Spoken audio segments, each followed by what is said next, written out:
Assalamualaikum, selamat datang di channel gua yaitu Abdul Hakim Project atau A Project. Nah, di sini gua tuh pengen ngejelasin dulu buat lu yang belum tahu ya, dan lu yang baru pengen menggeluti ilmu pemrograman. Nah, sebaiknya lu harus tahu dulu nih definisi programmer itu apa ya, programming itu apa sih gitu. Nah, programmer itu mereka yang membuat suatu algoritma, mencari solusi dalam suatu masalah, dan mereka membuat program dengan memakai bahasa pemrograman.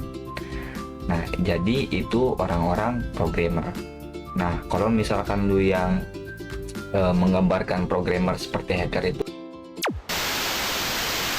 salah, bro. Itu beda ya. Hacker ya hacker, programmer ya programmer ya, bro. Nah, di situ juga sebenarnya algoritma itu apa sih kalau misalkan lu yang belum tahu. Nah, algoritma itu suatu langkah-langkah dalam memecahkan suatu masalah ya. Dalam kehidupan kita sehari-hari ya, lu kayak misalkan pengen bikin rumah, lu harus nyiapin dulu kan bahan-bahannya, terus lu kasih langkah-langkahnya kayak bikin pondasi dulu, nggak ujuk-ujuk langsung bikin sepiteng gitu kan, terus nggak ujuk-ujuk bikin atap gitu, nggak ujuk-ujuk bikin kamar mandi dulu ya, harus step by step lah, bro, gitu ya, agar outputan itu harapan ya.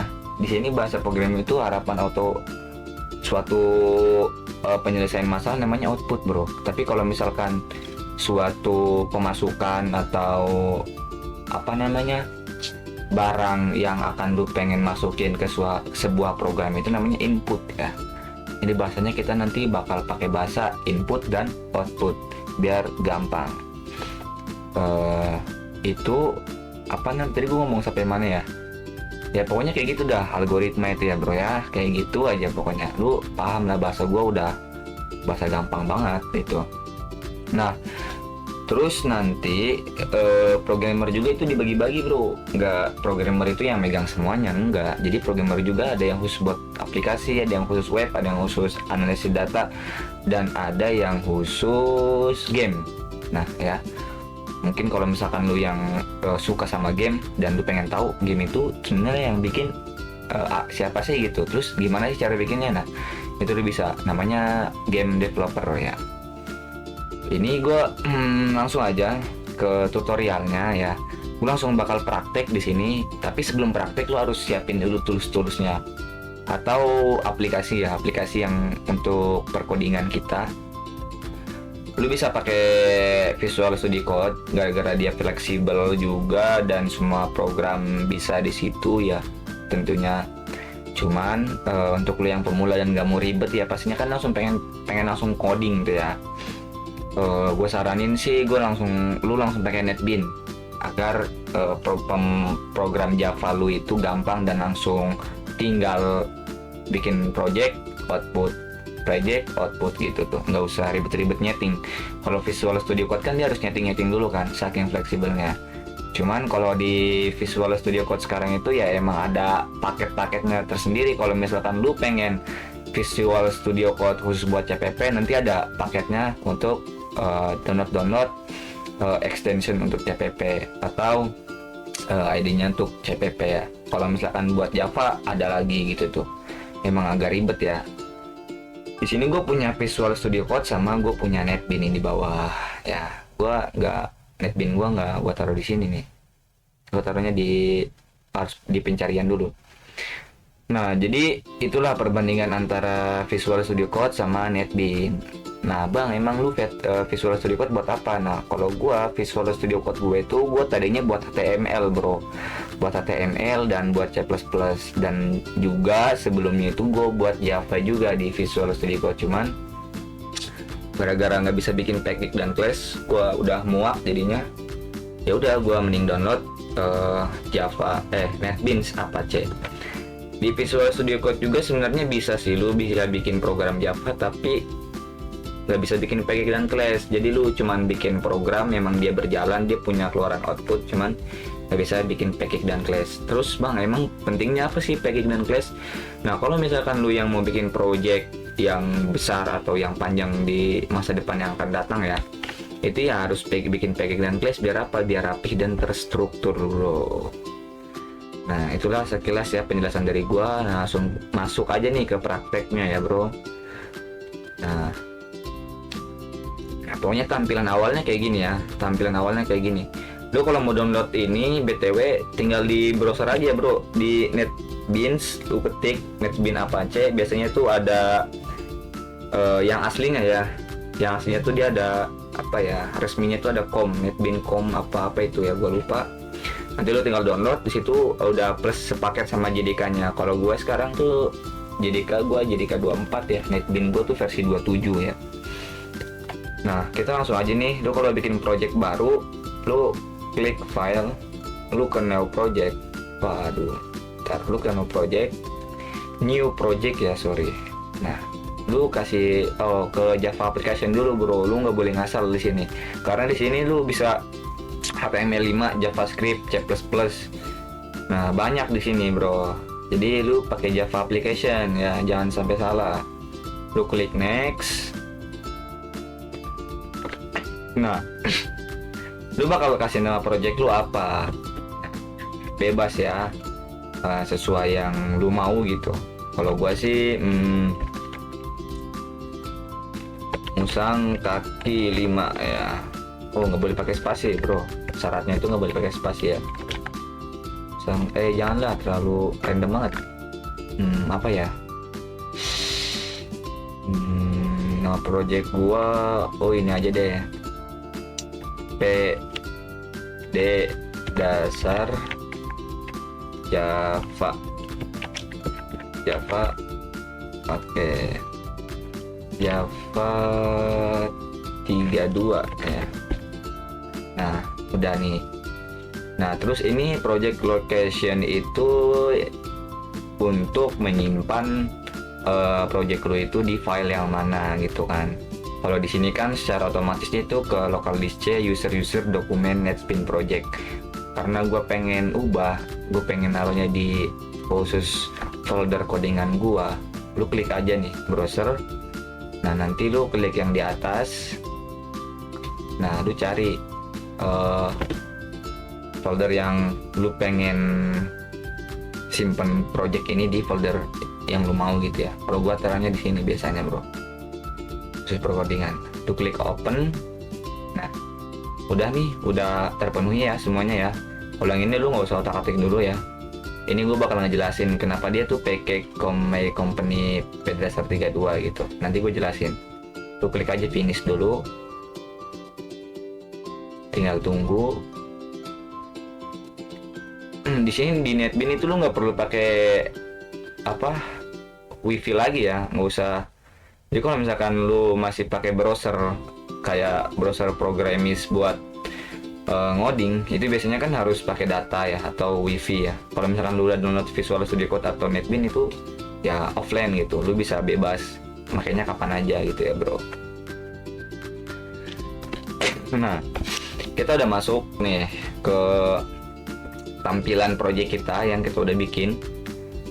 Kita cek dulu nih package dan kelasnya. Di sini lu ceknya nih, kan ada tanda lebih dari ya. Kalau di logika matematik ini lebih dari. Lu klik. Nah di sini tuh ada search package. Nah lu klik lagi yang tanda lebih dari. Nah yang package-nya PD dasar Java 32. Di sini masih ada tombol bidari, lu klik lagi sekali. Nah ini dia nih, PD dasar Java 32 Java ya. Nah maksudnya ini tuh apa bro gitu tuh. Nah PD Java itu kan nama project kita nih. Dia ini membungkus source package. Nah package ini dibungkus sama project kita. Nah terus class-nya itu kan PD dasar Java 32 juga. Class ini juga dibungkus sama package. Jadi dia tuh saling membungkus ya. Bukan bungkus, bukan itu ya bro. Maksud gua ya dia tuh saling berkaitan lah. Karena nanti lu kalau misalkan bikin project lagi, lu tinggal tambahin aja di sini ke bawah gitu. Terus sampai bawah gitu. Jadi lu nggak usah repot bikin project baru lagi, nggak usah ya bro. Nah terus karena kita pengen bikin package dari awal, dari nol atau secara manual, ini kan otomatisnya ya. Jadi package-nya itu dia ikutin nama dari project semuanya. Ini juga ngikutin nama dari project. Nah kita bikin nih dari awal, dari manual. Lu karena projectnya udah ada, kita tinggal namain package kan kata gua.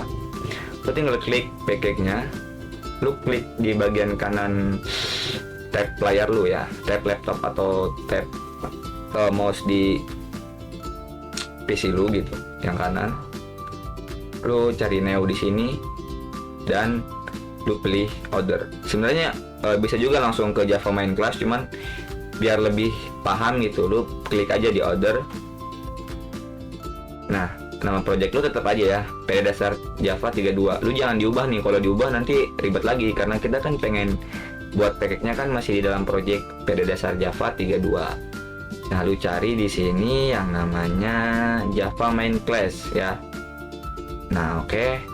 Udah gitu lu next. Nah, class name. Nah, di sini kan class name kita yang awal itu kan masih PD dasar Java 32. Waduh, belibet banget sorry nih ya. Nah, jadi biar beda, kita namainnya juga beda. Ini adalah kelasnya latihan namanya ya, kelasnya latihan. Nah, terus package-nya itu nama package-nya kan di awal juga kan masih sama ya. Tuh, masih sama kan package-nya. Nah, kita kasih nama package-nya itu kolaborasi aja. Kolaborasi. Nah, gue pengen jelasin lagi di sini, ketika lo bikin package, kalau lu pengen package lu itu nggak bisa diubah atau apa ya, kayak format gitu lah ya, lu di sini pakai com. Nah, com contoh kolaborasi.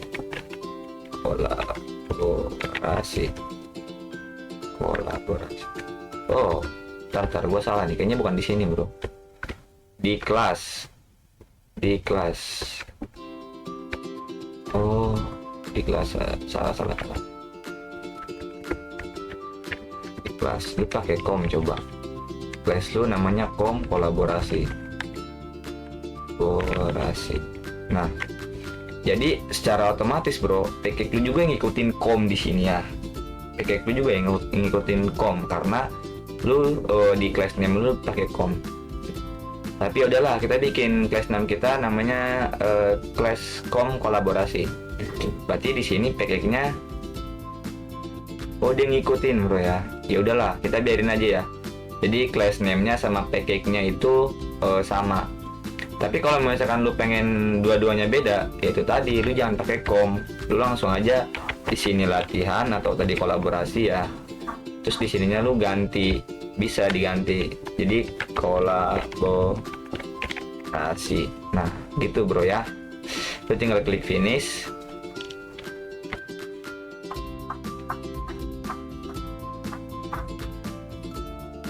Kita tunggu aja bro. Nah, udah jadi nih. Ini udah jadi punya kita ya, secara manual ini dari nol. Nah, kita kasih perbandingan dulu nih. Nah, perbandingannya kalau yang kita bikin secara otomatis itu dia sudah ada yang namanya sistem out println ini nih, bro. Ya, hello world ya. Dan ininya itu dia class-nya dia mengikuti nama project, dan package-nya juga dia mengikuti nama project. Dan yang tadi gue jelasin kan, kalau dia pakai com berarti ini juga pakai com karena dia sama. Dan kalau di package kita sendiri yang kita baru buat, package-nya itu apa? Kolaborasi, dan latihannya class-nya itu kita pakai namanya lah latihan. Nah, di sini tidak ada secara otomatis sistem .out.println ya, karena kita bikin dari manual. Nah, terus bang, ininya apa nih bang? Nah, ini namanya komen bro.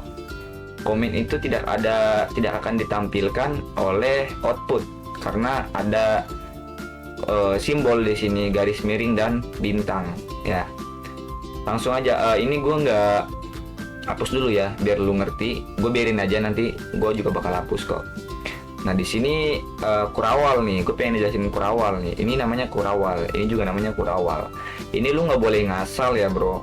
Di sini PG kan aturannya dia paling atas. Yang kedua public cache-nya. Yang ketiga ini ada public static void main. Nah public static void main ini juga wajib ada di program lu. Kenapa? Karena ini tuh adalah tanda awal untuk memulai suatu program.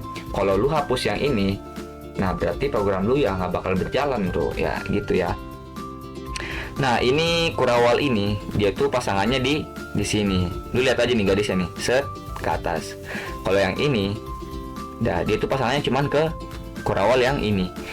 Nah berarti public static void main ini dia itu dibungkus di dalam public class ya. Kira-kira gitu ya. Berarti nah kita bikin programnya di mana? Ya lu jangan bikin di sini lagi bro, tapi lu bikin di dalam public static void main. Di sini lu enter aja di bawah. Nah lu langsung bisa bikin sistem, ditulis sistem, S-nya harus gede, S pertama harus gede, system.out.println. Nah kayak gini. Lu kasih tutup kurung buka kurung, terus lu kasih tanda kutip. Nah contoh nama nama ya, lu pokoknya harus kasih suatu teksnya tuh di dalam kurawal ya bro, jangan di luar. Nama saya Hakim contohnya, Hakim. Nah ini kalau misalkan masih ada tanda seru dan garisnya itu merah, ini berarti problem atau masalah. Berarti yang kurang apa? Kita yang kurang itu ngasih titik sama koma. Nah berarti hilang ya problemnya ya. Tadi kenapa gua bilang harus pakai S-nya gede di awal? Kalau misalkan kita ganti S-nya kecil, nah dia kan problemnya di mana? Hanya di kata yang sistem. Jadi gitu ya, harus pakai S besar. Sekarang kita coba output. Nah set, kita ke run file nih, tinggal tunggu bro hasilnya seperti apa nih ya, apakah sukses atau tidak. Tapi kira gua mah mungkin apa sih namanya, menurut gue ini bakal sukses ya, karena sudah nggak ada problem lagi gitu. Dan ini juga emang paling simple ya. Warning, a terminally this method in message has been called for building for Java. Ini lu nggak usah apa namanya, pedulin lah ini apa kali ya. Scannering. Oh ini belum bro.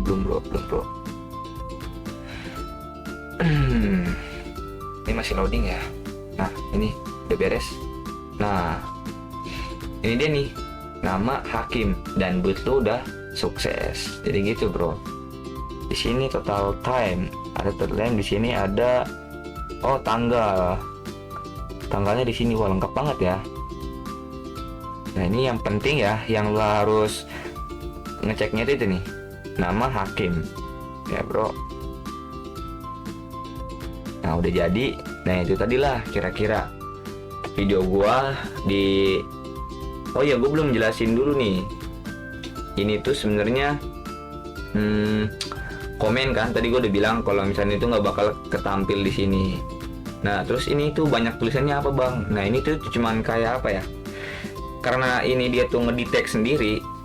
Ya jadi dia kasih kayak suatu, kasih tahu lu kesalahan dulu. Tapi kalau misalkan kesalahannya nggak terlalu fatal, dia masih tetap bisa menjalankan output yang lu harapkan, output yang lu inginkan ya, dari suatu input yang lu masukkan tadi bro.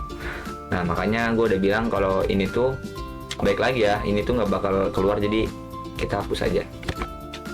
Kita hapus, lu pokoknya hapus aja lah semua lah ya.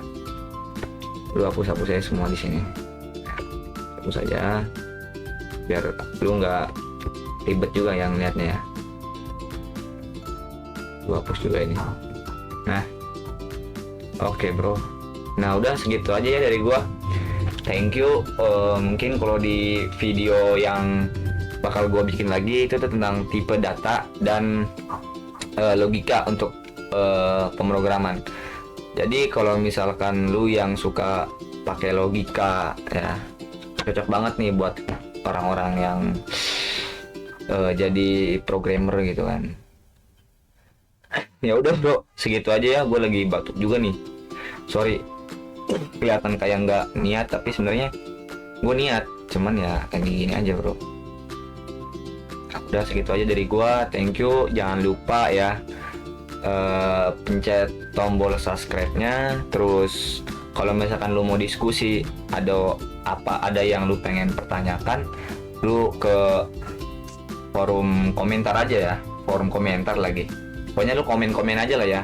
Terus jangan lupa loncengnya juga dibunyiin agar lu nggak ketinggalan ya video-video gua. Semoga bermanfaat. Thank you. Bye bye.